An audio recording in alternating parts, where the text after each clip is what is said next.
up, everybody? Welcome back to Double Junction Reviews. Today we're looking at the most expensive locomotive I have ever purchased. We're looking at a ScaleTrains museum quality EMD SD45X, and this is Southern Pacific 9503, and it says X EMD demo repaint of 1973. And like I said, this is museum quality. I paid a lot for this locomotive. Here it is in this beautiful museum quality box. This is a different kind of box to the regular ScaleTrains box. If we take a comparison here, move those, you can see the difference. They are about the same size though, so that's nice. Let's put this box nice and snug up on the shelf. Don't want the shelf to fall. Now here's the nice thing about this box. Instead of having to pull the top off, it's got magnets. And inside is an entire history of the locomotive here. Let's actually rotate it up here a little bit. There we go. You can see a history of the locomotive right here. Some road number specific ScaleTrains bits. A lot of the features of this locomotive. So if you want to pause the video, you can read this here. But anyway, let's not waste any time. Here is the SD45X product manual in this gold leaflet here, which is very cool indeed. And you can see the design of the locomotive right here. And what's really awesome is you can actually see the door handle. I think that's really cool indeed. Inside of this product manual here is basically introduction out there, the prototype right here, so we'll use that later, how to handle and clean the locomotive, stuff about programming, as well as the function chart, which will be very useful, and a really cool picture of the SD45X is right here, which I think is really cool. If I could have that as my desktop wallpaper, I definitely would. And then here's the demo versions, which I did not purchase. All right, with that out of the way, there's this thicker piece of foam that they use to really protect the locomotive. And two little slots here to stick my fingers in. And there it is inside. Now let's get the box out of the way. Ooh, it's a very nice box, so I cannot deny that. Take this clamshell off. There we go. Sorry, not the clamshell, that's a blister package. And right here is a museum quality pin, which is very cool indeed. That's very nice indeed. I'll definitely try to wear that whenever I can. Take this piece of foam off. I hope everybody's having a good day today. I'm definitely having a good day. I've got a monster to review here. Let's pull this piece of plastic off. And there it is. Come on. And there are two truck holders here that are very unique indeed.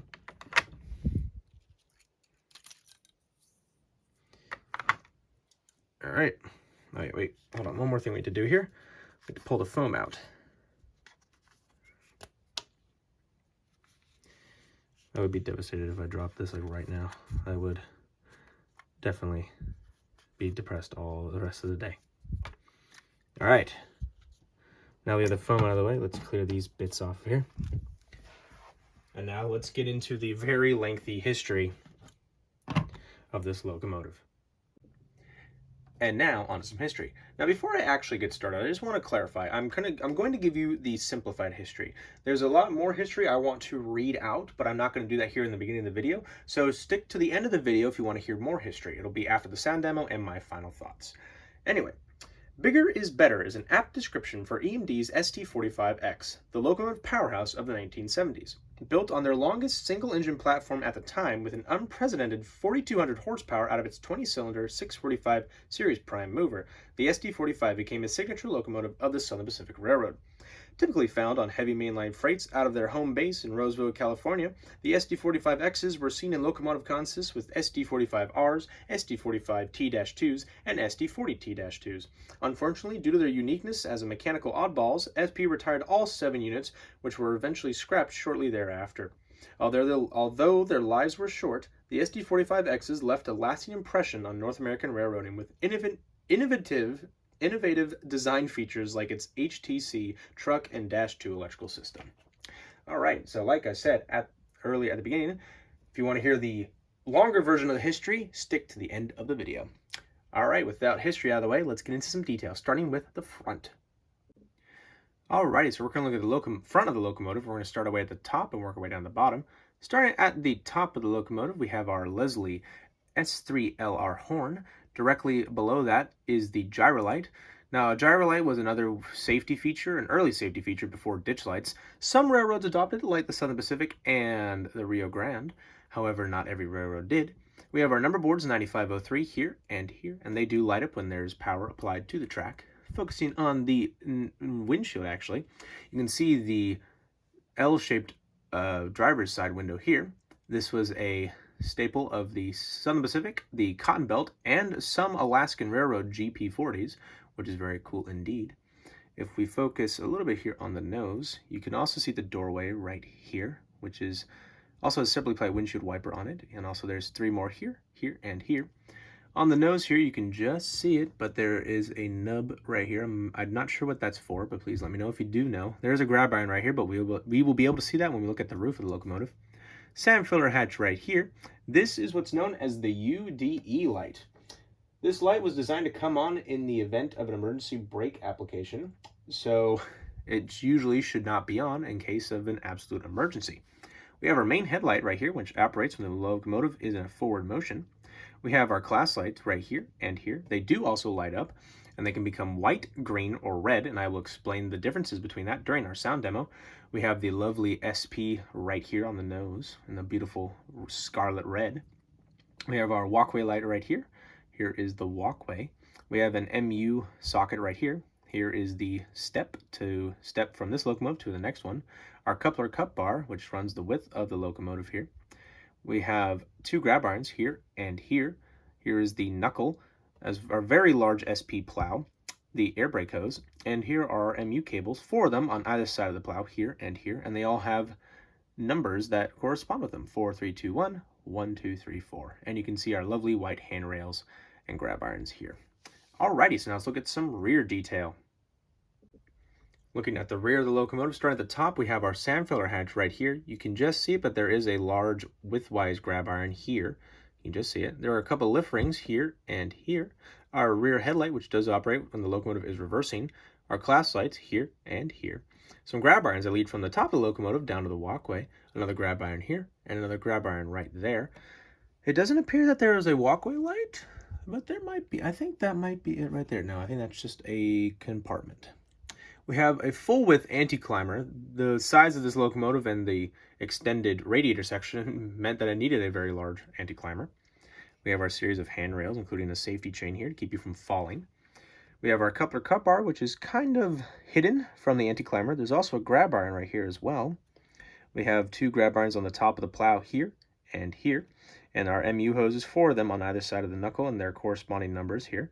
There's the knuckle and our air brake hose, and another SP plow. Now, because these locomotives were working in the Roseville area, that also meant that they would be going over Donner Pass. And sometimes it can be a lot of snow up there.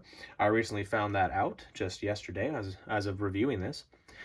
And occasionally these would be in helper service, and they'd need to reverse, and sometimes you just need to clear the snow out of your way. All right, so now let's look at some side detail. Looking at the conductor's side of the locomotive, starting at the front here, you can see the steps that lead up to the forward walkway. An F to indicate this is the front of the locomotive, and you can see the bloody nose scheme of the locomotive here. And there's that grab iron that I mentioned earlier as well. We have up here below the cab, you can see 9503, including this stampment or nub. I don't know what that is exactly. Please let me know. We have a sunshade here. Don't worry, there are windows, but they have been pushed into their sides through all the movement and shipping and such what. There's a fully detailed cabin here, which is very great indeed. If you really want to see it, you're going to have to buy one for yourself. Good luck finding one. We have our builder's plate right here, a jack pad, which is also connected to these air brake hoses right here. You can see the phenomenal truck detail. This thing has a lot of detail on the trucks. You can see the speed indicator right here, the brake shoes as well as the EMD plaque on the actual truck. You can see the sand filler lines, or the sand lines here, and they make a really annoying wiry noise if you move the locomotive's truck around, or if I can just simply, they make that noise. As we move the locomotive forward, you can see the blower here, as well as another vent above it. We can also see the ginormous fuel tank here. This is one of the biggest fuel tanks put on a single engine diesel locomotive. We have an air tank reservoir right here. The beautiful Southern Pacific on the side. We have an actual see-through vented grate right there, which is very cool indeed. Excuse that bird. We have an early barcode of the early 70s and the late 70s and early 80s. This was a way of tracking the locomotives and freight cars. And right above there is a plaque that says fire extinguisher, which is very cool indeed. As we move the locomotive forward, you can see just all the different siding plates here that open up and such what, and you can see the actual photo etched grates here of the large radiator section for here, because it is such a huge engine. You can actually see a little white mark here. That's to indicate this is a step, so you don't trip and fall. We have our rear truck here, as well as the rear jack pad. And you can see the rear anti-climber here, which does look a little bent upwards, but that's okay. And we have our rear steps here. And you can actually see the plow. Very nice there. It's pretty much the same on the engineer's side, except for a few differences. One of the actual major differences is that there is no blower. There's also a grab iron right there, and there is the handbrake wheel. Well, it's more like a lever, to be honest. And you can see that the barcode is actually closer to the cab as opposed to how it was on the underneath the radiator section of the locomotive on the conductor's side. And you can see a chain right here, which is not on the other side. And you can see the cool piston of the brakes.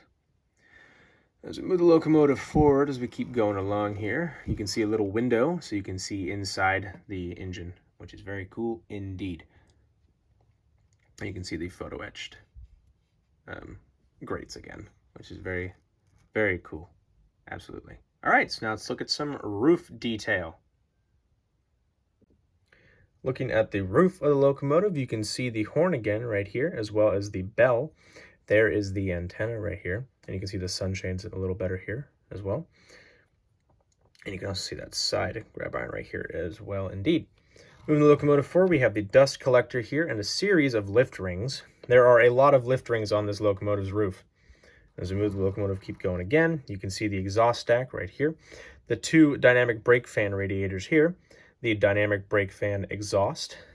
As we move the locomotive again, you can see, whoops, let's actually move you back this way, and many more lift rings here, here, there, here, and there.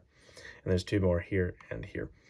But as you can see, four radiators for the 4,200 horsepower that were coming out of that 20-cylinder 645 prime mover. And you can also see that widthwise grab iron that I mentioned earlier, and there is the sand filler hatch.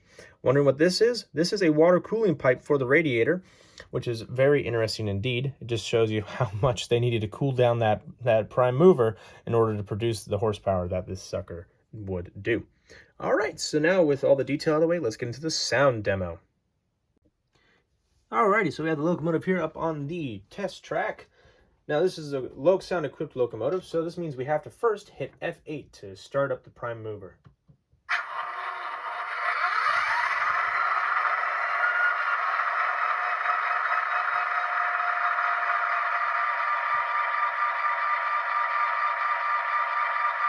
And you can see that as the prime mover started up, the cab light came on, which is very cool indeed.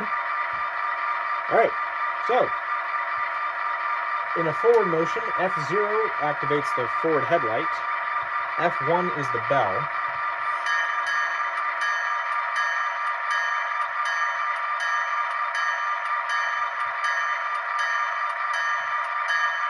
very nice indeed, F2 is the horn,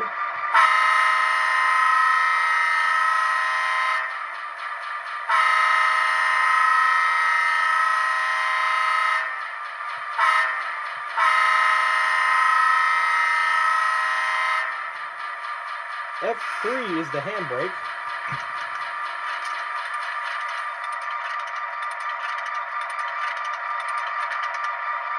Now that was then basically applying the handbrake, so now that locomotive will not move. Hit F3 again and they will release it. There it goes. F4 is the dynamic brakes. Unfortunately, the locomotive has to be moving in order for that to happen. Do not have a lot of space to do that, so I'm sorry. Now, class lights. The class lights are, it's really hard for me to describe them.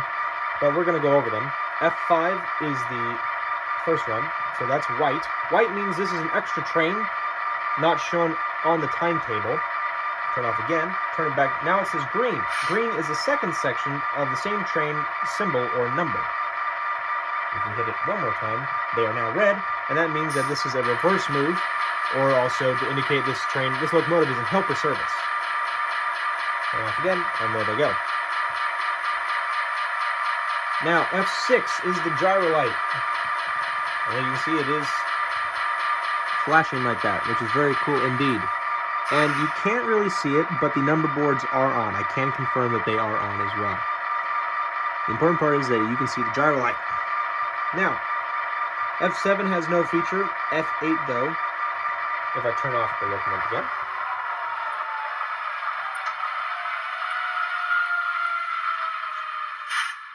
And now the prime mover is off, which means now we can hear the horn a lot more clearly.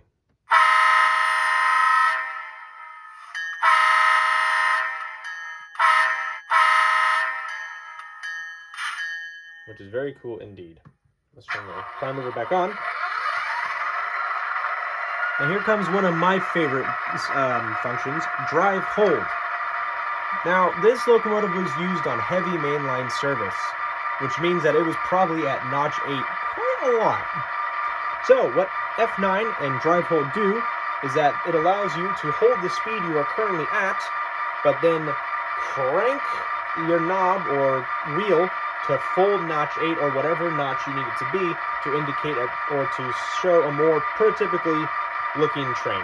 So I'm going to hit F9, and now we're about to throw her into full notch 8. Here we go.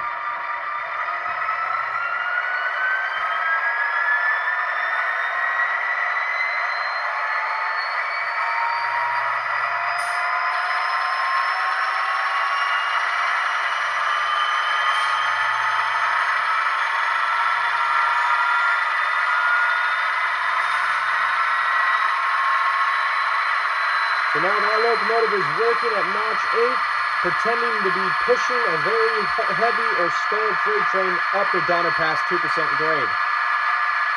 Let's bring it back down. And now she's going back down to idle here. I'm going to hit F9 again, so now drive hold is no longer on.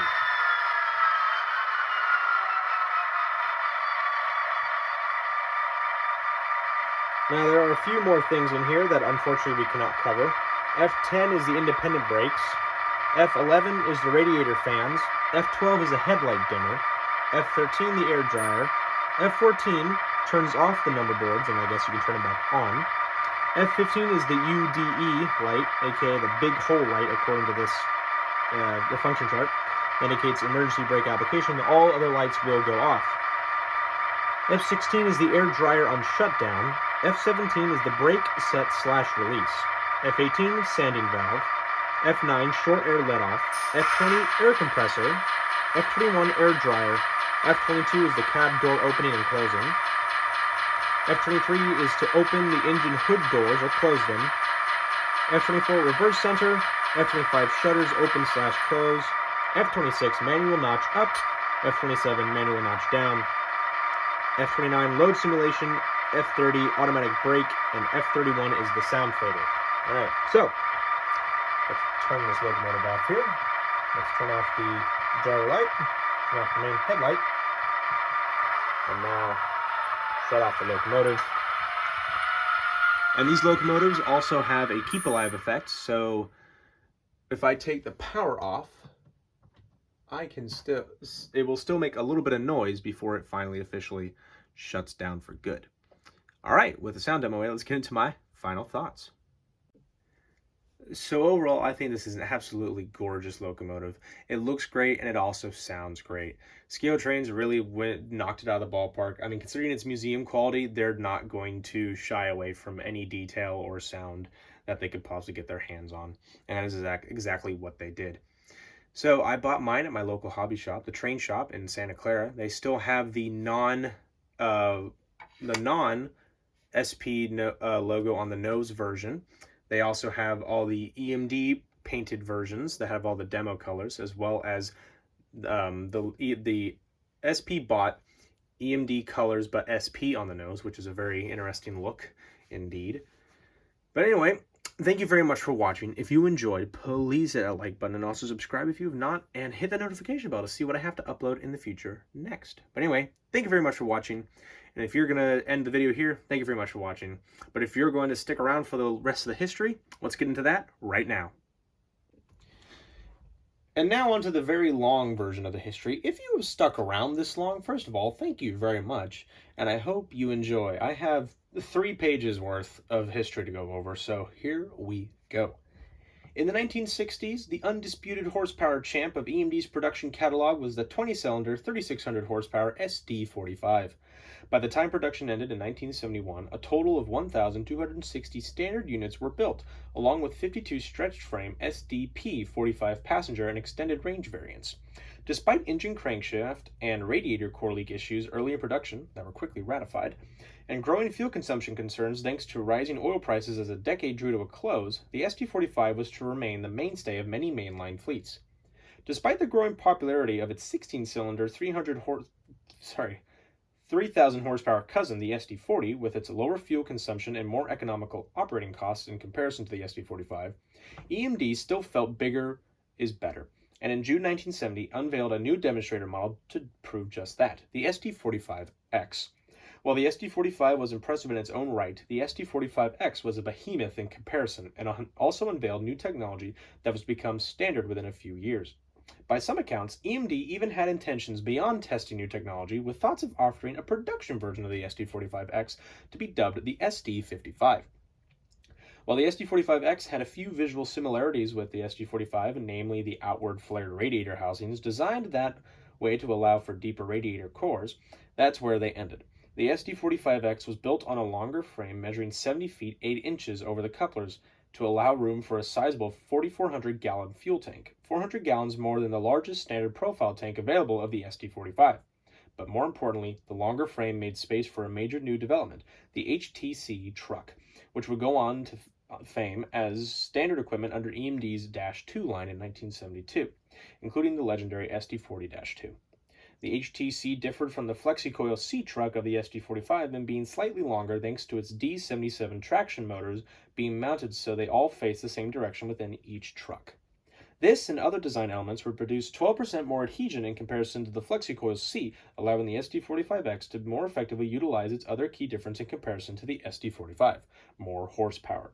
While the 3,600 horsepower of the SD45 likely raised eyebrows upon its debut of 1965, the 4,200 horsepower of the SD45X almost assuredly turned heads, with its HP output making it the highest HP single-engine locomotive at the time, an output that wouldn't be surpassed until the introduction of EMD's SD75 series and GE's Dash 9 series, nearly a quarter-century later. A new turbocharger design and increase of prime mover RPMs, among other changes, allowed its 20-645E38 prime mover to generate that impressive horsepower rating. As aforementioned, the SD45X shared the flared radiators of the SD45, but in a longer overall package. It featured 4 rather than the 3 radiator fans of the standard SD45 to cool the high output prime mover. Even on the longer frame, the SD45X's machinery was cramped for space, necessitating a full-width rear anti-climber and rear ladder-style boarding steps, similar to the passenger service SDP45s, to allow for a walkway space around the hood end. At the opposite end, a new cab design featuring a revised side panel arrangement and long cab roof and overhang helped enclose a new high-voltage electrical control cabinet. The new cabinet design featured modular solid-state components in place of the finicky relays and switchgear of the SD45 and previous models, aiding in electrical system troubleshooting and repair. These features later became standard on the Dash 2 series models, which made their production debut in 1972. With those impressive statistics and specifications, EMD ultimately built a total of 7 units. The first unit, EMD number 5740, was aside from the L window on the right cab face, built as a plain Jane demonstrator that would tour railroads all over the country.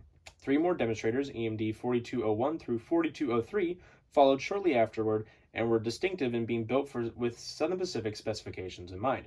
Large snowplows mounted to the front and rear pilot faces, SB's trademark gyrolite signal light package on the front end, class lights on the rear, cab L window, and a tripod-style mount bell on the cab roof. Seeing as SP was the largest SD45 owner and was constantly pressing EMD to make improvements to the model, it would be fitting that those demonstrators were built with SP in mind. To that end, SP would also buy 3 units outright, numbered SP 95000 to 9502, entering service in September of 1970. After delivering an initial setup at SP's Los Angeles Taylor yard, they were quickly sent north to what would be their maintenance home base for the rest of their careers, SP's massive Roseville yard in Northern California. The demonstrator units, in their striking white and EMD metallic blue paint, toured the other railroads for testing purposes, such as the Illinois Central and Santa Fe. However, they would spend the majority of their time on the SP, testing their new technology on the road's rugged operating environment. The demos in SP's own units could be found in all kinds of assignments, with sets of SD45X's grinding up Donner Pass being a common sight. Despite the design innovations and lessons learned from the SD45, the 45X's had their own share of teething issues. One issue that had plagued SP for decades was locomotives overheating on their grueling mountain grades, and despite the massive radiator fans and the massive radiator, the SD45 experienced overheating issues as well. As a test, in late 1970, EMD and SP techs installed sheet metal airfoils over the radiator intakes in an attempt to direct a larger volume of cooling air through the radiator cores. Between November of 1970 and March of 1971, 4 SD45X's, SP 9500, 9501, and EMD 4201 and 4203 went into Roseville shops to have these appliances installed for the test runs over the Sierras and the Cascades. Similar airfoils were also applied to a few members of SP's SD45 fleet. From data gathered from these tests, while the airfoils helped to a degree, they weren't the definitive solution, which would ultimately be found with the introduction of another uniquely SP locomotive type in 1972, the SD45T-2, the first of the famed tunnel motor line. Once their data gathering days were over, EMD would sell the SP spec demos 4201 to 4203 to Southern Pacific in 1972, specifically in December. They were renumbered after SP's own units. 4202 and 4203 would be patched to SP 9504 and 9505 in 1973, retaining their EMD blue and white colors, but their EMD logos and road numbers were erased and replaced with the SP-style road numbers and the recently introduced 21-inch sans serif SP nose logo. They would operate for some time in this configuration before being repainted into full SP colors. EMD 4201, on the other hand, evidently went straight from EMD demo colors to a full repaint as Southern Pacific number 9503 in the summer of 1973, and that is what we have here. The SD45Xs settled into a mundane existence on the SP, freely mixed with other road power of the time, and usually found on heavy mainline freights out of their home base in Roseville. However, the small fleet size and mechanical oddball status earned them no favors on the SP, and by June of 1984, all were retired and eventually scrapped. Interestingly enough, the EMD spec demo 5740 was to enjoy a somewhat longer career, lasting well into the 1990s on the EMD testbed fleet. At some point in the late 1980s, it received some unique upgrades, including having its radiator fans replaced with 48-inch Q fans, a rectangular exhaust silencer, housing replacing its original straight turbo exhaust, and a fresh coat of EMD Oakway scheme blue and white paint. Reportedly, it was to have been rebuilt into an SD40-2 internal specifications for an extended career as a lease fleet unit, but under mysterious circumstances, it would find itself cut up for scrap by the early 2000s, ending the story of the SD45X. It was a unique model that, despite its limited numbers, made a lasting impression, introduced technology that was to change the face of railroading for decades to come. So, if you enjoyed that history, please let me know. But anyway, thank you very much for watching, and I'll see you guys in the next video. Bye for now.